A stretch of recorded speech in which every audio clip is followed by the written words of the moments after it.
여러분 안녕하세요. 방송대 정민승입니다.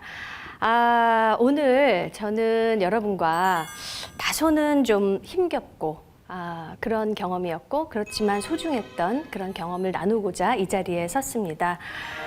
어머니의 치매 이야기입니다. 우리 주변에 사실 치매 인구수가 많이 늘어나고 있고요. 2025년에는 100만 명을 육박할 거라고 합니다. 그러니까 우리 주변에 엄청나게 많은 숫자가 치매에 걸릴 거다 이렇게 볼 수 있을 텐데 그런데 치매라고 하면 여러분 전부 다 어떠세요? 좀 난감하고 답답하고 이게 인간인가 이런 생각을 하실 겁니다. 저도 이제 유사한 경험을 했죠. 그런데 조금 다른 부분에 주목하고 싶어서 이 자리에 섰습니다. 유사한 경험이라 함은 뭐 예를 들면 저희 어머니께서 음식을 하셔야 되는데 사실 부엌 일부터 다 잊어버리시더라고요. 제 생각에는 반쯤은 얼마나 하고 싶지 않으셨으면 저것부터 잊어버리셨을까 할 정도로 뭐 예를 들면 커피포트를 가스레인지에 이렇게 올려놓으셔가지고 태운다든가 밥하는 방법을 잊어버리신다든가 뭐 이런 그 치매가 먼저 왔습니다. 그래서 집은 정말로 쑥대밭이 됐죠. 저희 어머니는 상당히 좋게 말하면 품이 있고 조금 나쁘게 말하면 너무 엄한 어머니셨습니다. 그래서 어렸을 때 저는 어떻게 하면 엄마의 품을 벗어날 수 있을까 이런 생각을 많이 했었어요. 나 엄마 짜증나 이런 분들도 사실 많이 있습니다. 저도 그런 경우였죠. 근데 80이 넘어가시고 치매에 걸려서 어려움을 좀 겪다가 좀 시스템이 조금 완비가 된 후에 제가 겪었던 것은 엄마의 어떻게 보면 굉장히 본질적인 그런 목소리였습니다. 우선 처음 저는 어떤 얘기를 듣게 됐냐면 엄마가 뭘 하고 싶다라는 말을 처음으로 듣게 됐어요. 엄마는 뭐뭐를 해라. 이렇게 해야 된다. 나는 이런 사람이다. 이런 말씀을 주로 하셨지 나는 뭐가 하고 싶어 라고 하는 것은 얘기하지 않으셨어요. 여러 가지 이유가 있겠죠. 스스로 억압을 하셔야만 했거나 아니면 그 본인이 그렇게 이야기하는 게 약간 품위가 떨어진다고 생각하셨던 것 같아요. 그래서 예를 들면 나는 회가 좋아. 나는 나가서 놀고 싶어. 나는 웨딩드레스가 입고 싶어. 이런 얘기를 하시기 시작했습니다. 그래서 제가 리마인드 웨딩이라고 알고 계시죠? 네, 리마인드 웨딩을 한번 해드려야겠다고 생각하게 됐어요. 리마인드 웨딩을 할 때 웨딩드레스를 입는 것 옛날 같으면 예전에 엄마 같으면 그런 쓸데없는 걸 왜 하니? 지금 늙은 사람들이 미쳤어. 이런 얘기를 하셨을 거예요. 그런데 사실 마음속에는 뭐가 있었냐면 나도 입어보고 싶다라는 생각을 하셨던 거죠. 치매였기 때문에 어떻게 보면 빗장문을 열고 나와서 내가 뭘 하고 싶다라는 말씀을 하셨던 것 같아요. 그래서 그 결혼식을 다시 한번 해드리면서 저는 엄마의 욕구, 엄마가 눌렀던 억압 이런 거를 느낄 수가 있었어요. 그래서 엄마라고 하는 존재를 다시 이해하게 되는 그런 계기가 됐었던 거죠. 또 한 번은 어머니를 모시고 어머니가 잘 가셨던 그런 곳을 좀 다녀봤습니다. 이태원 많이들 아실 텐데 이태원에 주름옷집이라고 있습니다. 지나가는데 그 주름옷집의 주인이 뛰어나오는 거예요. 뛰어나오면서 살아계셨군요. 아직 안 돌아가셨군요. 이렇게 얘기하면서 들어와서 같이 차 한 잔을 꼭 해야겠다는 거예요. 그래서 이제 들어갔죠. 들어갔더니 이제 말씀을 주시는데 사장님의 남편분이 굉장히 아프셨대요. 저희 엄마가 이제 약을 막 구해다가 정말 어려운 처방을 받아다가 드렸고 그래서 나으셨다는 거예요.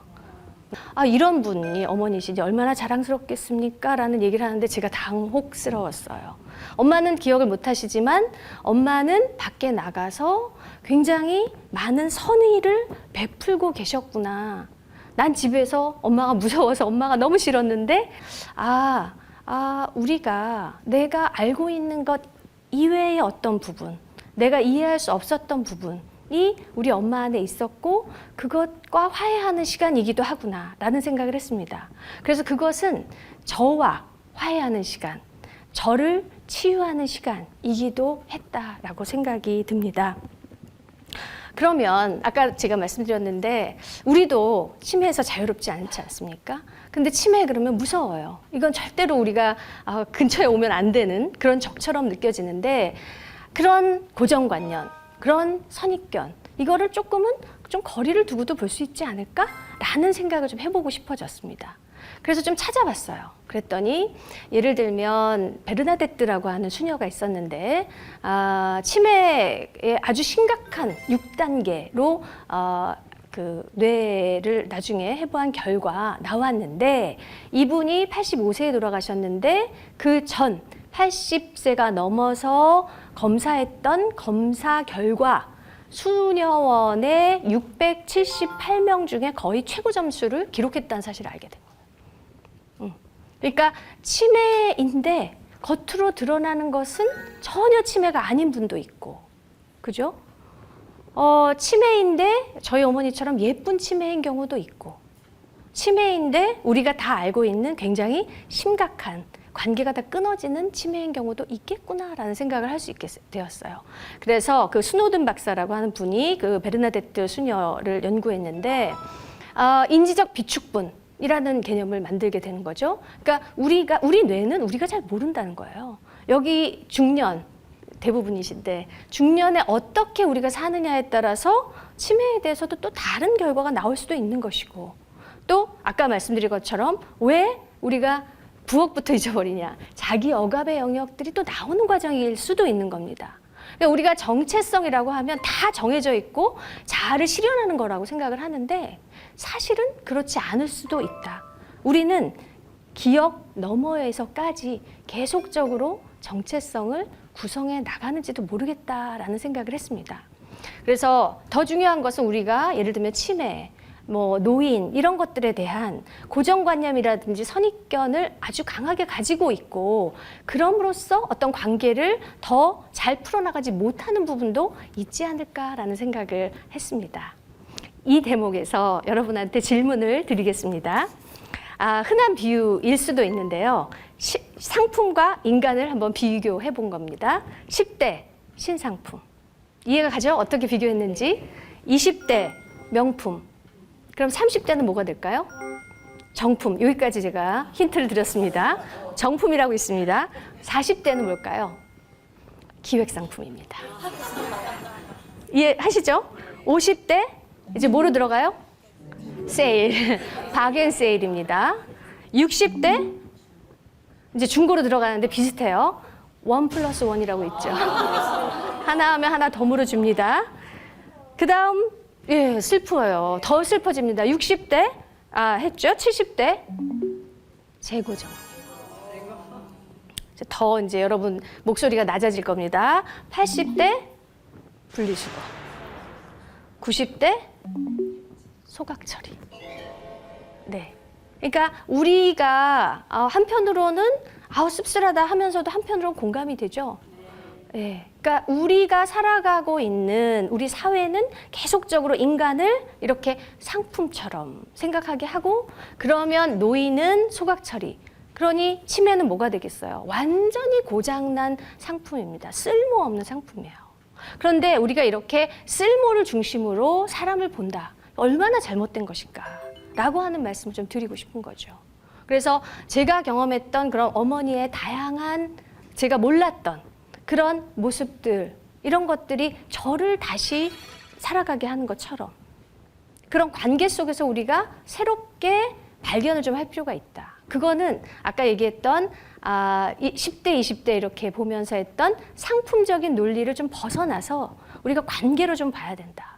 한편으로는 우리가 유능함에 대해서 되게 포획되어 있거든요. 유능해야 된다. 지식이 있어야 된다. 기억이 아주 뚜렷해야 된다. 사실 치매에 대해서는 우리는 기억을 중심으로 생각을 합니다. 그죠? 기억이 없어졌어. 그러니까 그 사람은 사람이 아니야. 이런 식의 생각을 하는 거거든요. 그리고 나라고 하는 존재는 이제 없어졌어. 라고 생각을 해요. 그런데 한번 생각을 해보세요. 여러분이 초등학교 때 여러분과 지금의 여러분, 비슷한 점을 발견할 수 있으세요? 별로 없을 겁니다. 기억 잘 못한다고 하죠? 일주일 전 점심 뭐 드셨어요? 기억을 못해요.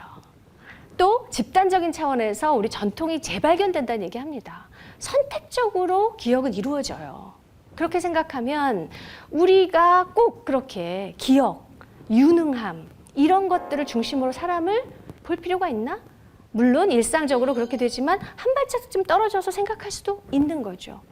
그래서 조금은 노인, 또 장애인, 또 이런 어려움을 겪는 이런 사람들이 우리 관계 속에서는 뭘까라는 질문을 던지고 그 관계 속에서 나에게 주는 메시지는 뭘까라는 질문을 던져보면 새로운 어떤 시사점을 발견할 수 있다는 겁니다. 그래서 아까 제가 얘기했던 인간을 상품으로 자꾸 생각하게 하는 그런 사회 속에서는 우리가 더 노인이든 치매든 이런 분들에 대해서 좀 어떻게 보면 폄하하고 멀리 떨어지고 이러고 싶은 생각이 많이 든다는 것이죠. 관계를 중심으로 좀 놓고 생각을 해보자라고 하는 거고, 그런 점에서 보자면 우리가 정체성이 계속 재구성된다. 그리고 관계가 중요하다. 중요한 게 뭐냐? 저는 그 약간 안정화된 이후로 어머니와의 관계 속에서 함께 있음이라고 하는 것이 굉장히 중요하다라는 생각을 하게 됩니다. 한 2시간 지나면 점심 뭐 드셨는지 잊어버려요. 하루가 지나면 제가 왔는지 잊어버리세요. 그렇지만 그 순간에, 그 현재 그 순간에 함께 했다라고 하는 것이 얼마나 중요한가라고 하는 것을 좀 깨닫습니다. 평생교육에서 우리 사회에서 가장 필요한 4가지 학습의 기둥이 있습니다. Learning to know, 아는 거죠. Learning to do, 행하는 거죠. Learning to live together, 함께 사는 거죠. 그 다음에 마지막에 Learning to be가 있습니다. 존재 자체. 마지막에 Learning to be, 잘 안 와닿았어요. 우리는 아주 쉽게 Learning to know라든가 Learning to do는 쉽게 이해를 해요. 하는 거니까. 그래서 어떻게 보면 having의 논리, 우리가 가지는 논리, 지식이든 뭐든 가지는 논리입니다. 그런데 같이 살고 그리고 존재하기 위한 학습이 뭐지? 를 던지면 잘 감을 못 잡아요. 그런데 저는 오히려 조금은 노쇠해가는, 조금은 힘들어가는 어머니와의 관계 속에서 이렇게 함께 있음이라는 게 중요하구나. 그 과정에서 저는 be라고 하는, 존재라고 하는 것을 더 깊이 느끼게 됩니다.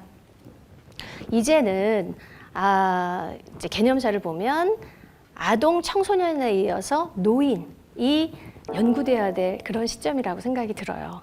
사실 여러분 아실 거예요. 아동도 발견된 개념이거든요. 옛날부터 썼던 개념이 아니죠. 청소년도 마찬가지입니다.